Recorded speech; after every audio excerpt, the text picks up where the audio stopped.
এই লোকটা যখন তার সম্প্রতি বিবাহিত স্ত্রীকে ফোন করছিল তখন দেখতে পায় তার সহকারীর ফোনে একসাথে কল বেজে উঠেছে, কিন্তু লোকটা শুরুতে এই বিষয়ে তেমন গুরুত্ব দেয় না। কিন্তু তারপর একদিন লোকটার বোন ফোন করে জানায় তার তাৎক্ষণিক বিয়ে করে স্ত্রীকে দেখতে হলে তাড়াতাড়ি বাড়ি ফিরে আসার জন্য।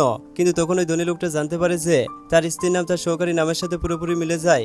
এজন্য লোকটা সন্দেহ করতে শুরু করে তার সহকারী তো তার তাৎক্ষণিক বিয়ে করা স্ত্রী হতে পারে। তাই নিজের অনুমান যাচাই করার জন্য লোকটা সঙ্গে সঙ্গে অনেক টাকা মূল্যের উপহার নিয়ে বাড়ি ফিরে আসে।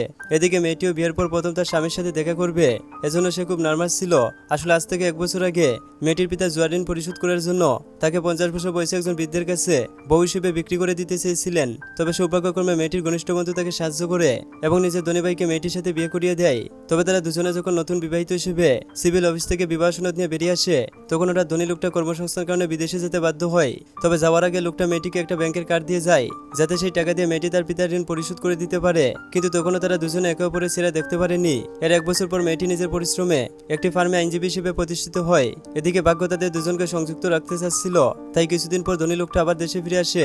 কিন্তু লোকটা তার বিয়ে করে রেখে যাওয়া স্ত্রীকে খুশি করার জন্য 100 কোটি টাকার ফার্ম কিনে মেয়েটিকে উপহার দেওয়ার পরিকল্পনা করেছিল। এবার তো ভিডিওতে লাইক করে দাও।